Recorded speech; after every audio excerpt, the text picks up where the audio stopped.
Firstly, Ryan, I'm wondering what you're thinking of this Scottish Cup semi-final on Sunday, because I was just looking back, and your last game for Celtic was against Rangers, wasn't it? It was, yeah, it was. Obviously, frustratingly ended in a defeat, which obviously still bugs me. But yeah, obviously got lucky enough to play in plenty old firms before I left Celtic. So yeah, whenever they kind of come around, I'm still eager to tune in and watch them. Does it still stir you up, the memory of those massive matches? Yeah, obviously.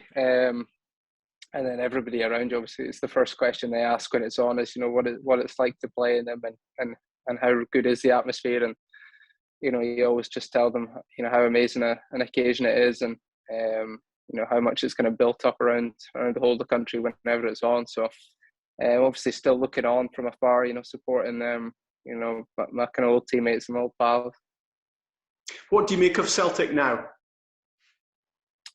Yeah, they've obviously done very, very well. I think I said when Big Ange came in, and obviously I was on my way out the door, but I could see straight away, how successful he was going to be. By the way, he was training the boys, his attitude when he came in, the kind of mentality that he brought to the squad, which is a credit to him, because obviously at that moment when he came in, it was off the back of a pretty disappointing season. So the job he's done, and the players, obviously, it's brilliant to see, because like I said, obviously still kind of supporting and wanting to see the club and my previous teammates do well.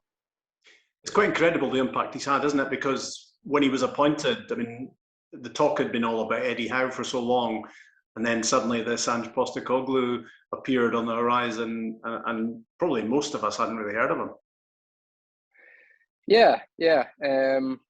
I think that's probably fair to say. And he, I've seen some interviews where he kind of admits that himself, where, probably for a lot of people, he was the kind of unknown, and people didn't know what to expect. But again, it probably, for me, just shows another kind of quality. He trusts himself, believes in himself. He's walked into Celtic all by himself. I don't think he's taken any staff with him. And, the results he's getting, obviously, we've got a massive game on Sunday, but, if they can keep going the way they're going, it looks like it'll be a very successful season again. Were you tempted at all to change your mind about leaving because of the impact he had when he came in? Yeah, absolutely. I've said it before. It was a bit of a kind of strange time, because going in for that pre-season, I thought my mind was made up in terms of leaving, and then obviously he comes in, and obviously not just the way he was taking training and his process, but how he was with me. He was brilliant with me. Kind of pulled me in straight away and said, "Listen, I don't know what your situation is, but as long as you're here, I'll think of you as a part of my squad." So, almost kind of turned everything up in the air for a second, but I think at the time I knew what was right. I wanted to try something different, and even though I was excited of Ange coming in and what he was going to do with Celtic, I wanted a new challenge. Do you look at Celtic the way they're playing at the moment and maybe daydream a little and wonder what life might have been like for you this season at Celtic, playing in that way? Nah, to be honest, no.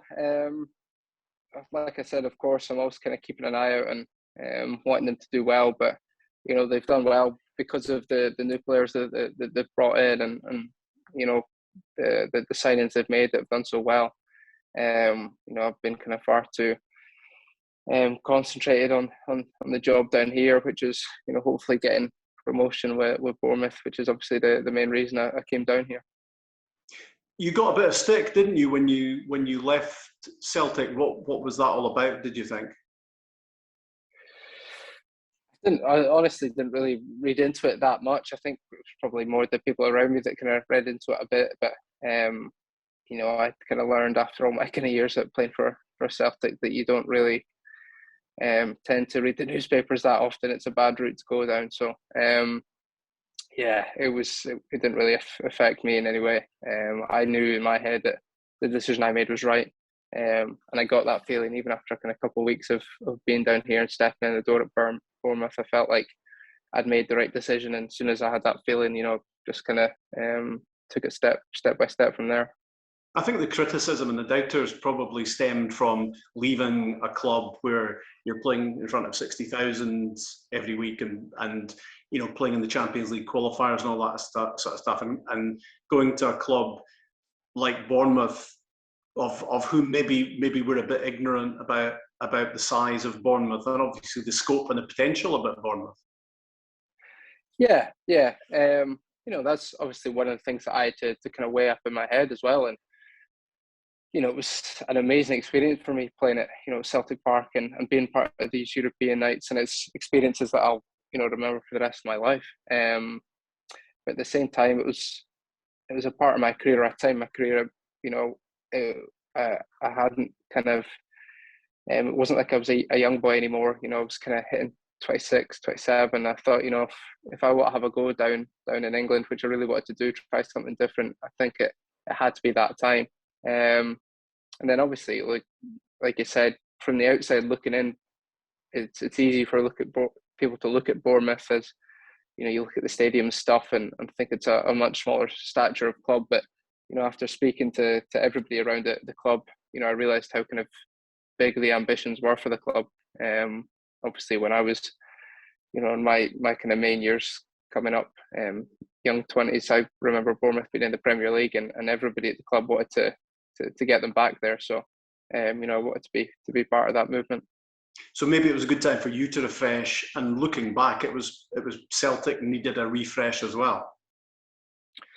Yeah. I think take me out of it. A lot was said about there was plenty of other boys that had moved on, and I think everybody was saying that it was time for a kind of a big change at Celtic. And like I said, it's a credit to everybody who's been part of that, because so far it's been so successful. But for me, it was just the whole kind of timing of it. I thought it was a kind of now or never moment, and I'm so far happy with the decision I've made. When you look at Celtic and this game on Sunday, do you see this, if Celtic can win this one, do you think they've got the treble at that point? Listen, I'm still in the mindset as well. You always kind of not one game at a time. Come on. No, I can't give you that line, but I'm sure. Listen, all the boys, that's all you get fed when you're playing in these big games at Celtic, and that's the kind of mindset you have to have, I think. So, it's been nice to see the league go kind of so close this year, and I'm sure it'll go probably right down to the final day. And yeah, listen, if it's another massive game on Sunday, if Celtic come through that, then obviously they're going to the finals as favourites. And yeah, they've got the chance to make it a very successful season. I mean, I guess for those people doubting you in the move that you made, all you really need to do, I guess, is show them a copy of the championship table at the moment and see the opportunity you have to be next season potentially the latest Scot playing in the English Premier League. Yeah. Obviously, don't want to speak too soon. We've got 7 kind of massive games between now and the end of the season.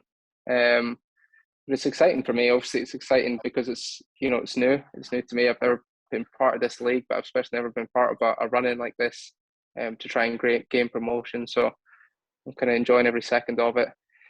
And yeah, that the big dream of kind of playing in the Premier League, it's kind of within touching distance now, and it's one of the things I want to kind of tick off the career bucket list when I started. So if we manage to do it and get promoted, I'll be a very happy man.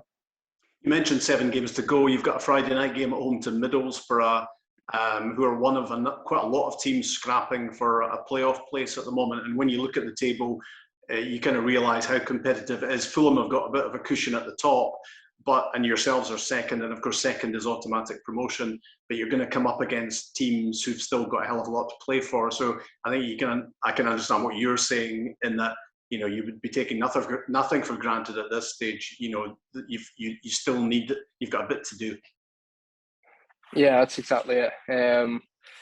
I've kind of noticed it throughout the whole the whole season. Everybody says it straight away and talks about how kind of physically demanding the championship, but how competitive it is. And it's not until you go, it's very different to what I've been used to, where even if you're going to play the team that's the bottom of the league, there's still such a threat, and everyone just can beat everyone in this league. So you really need to be on it. And obviously, with these 7 games coming thick and fast, I think it suits us. Hopefully, we can put a really good run together between now and the end of the season, and get success for the club. How much has your game developed since leaving Celtic? Obviously, Scott Parker's the manager. Yeah, I think actually quite a lot. We were speaking about it yesterday, actually, and I thought that was probably an important aspect of why I moved down as well. Obviously, speaking to him, when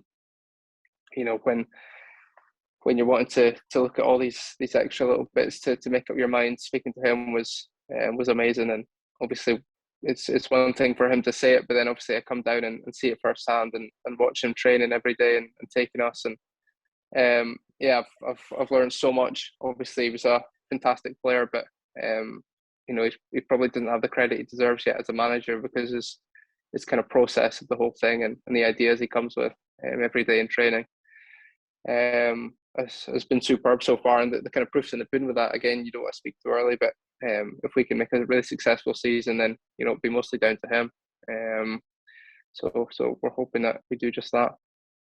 Are you getting a bit of stick from the likes of Stuart Armstrong about it's about time you were joining him in the top flight? Yeah, well, that was another kind of reason that I wanted to move down. Not just Stuart, but plenty of the other boys that I get to meet up with Scotland and train and play with these guys that have been down, the likes of McGinn and Andy and Kenny McLean, boys like this who've not gone down to England and proved how good they are. And I kind of really like the idea of following in their footsteps. They're always kind of raving about it down there. So if I can get up and join them in that Premier League, it'd be nice. That's been a real change in the Scotland squad, hasn't it, in the last few years? When you look at the names in brackets after the names of the players, all these guys that are playing with some of the best teams in the land, best teams in Europe. Yeah, and it's definitely kind of helped us. I think you see it. I mean, the other aspect of that as well is I think the squad is still relatively young as well. So you look at all these boys that are coming in from these very successful clubs in the Premier League doing well, and it's to the stage now where any boys that come in to join us normally raise the level again. So we've really benefited from that. It's a really nice squad to be part of. I feel privileged to be part of a kind of golden era, if you will, of Scottish talent. So I think now the thing we're wanting to do is just make sure we kind of put a stamp on history of being that team who obviously we did the Euros and that was amazing. If anything, we're a bit frustrated with how we did at the tournament, but we want to be the team that kicks on and can qualify for a World Cup too. Talking about the Euros, does anyone ever mention to you that interview in Belgrade? Yeah, does that get re-mentioned now and then? Yeah, it does. To be fair, the longer it goes on, it's more just getting the mickey taken out of me for it. I think it's got to that point now. But yeah, obviously it was a bit of a kind of iconic moment. I've spoken about it plenty of times, and straight after it was nice, kind of walking the streets of Glasgow when I got back, and people were kind of stopping me in the street and saying that they shed a tear with me. So obviously that's the kind of nice part of it. But yeah, I'll not be doing that on camera anytime soon again. But no, I mean, it really did strike a chord, didn't it? Not just for football fans, but for everybody in Scotland who had a vested interest just in that whole feel-good factor and just that achievement after 23 years of qualifying for a major tournament. I think everybody was crying with you at the time. Yeah. It was a bit of both, obviously, with, like you said, the kind of 23 years and desperate to qualify, and obviously the way the game went, it was a very kind of emotional game, obviously going all the way to penalties, and then obviously with the whole kind of COVID situation, the year everyone had, even before I started that interview, I knew as soon as I started talking about the year everyone had, that was the one that was going to put a lump in my throat. So, I think we knew going into the game how much it would mean for everyone back home. watching on. So it's definitely a nice memory to treasure. While we've been talking, it's been confirmed the rearranged dates for the Scotland-Ukraine game, the playoff semi-final game. It's going to be on the 1st of June, and hopefully we're making a date for the 5th of June as well in Wales. How does it feel to you now that that's been sorted? Yeah, it's nice to know when obviously that game's been playing, and again that Ukraine are in a place that they can kind of reschedule that fixture. I think if you ask anybody, the last thing we wanted was the game to not go ahead at all.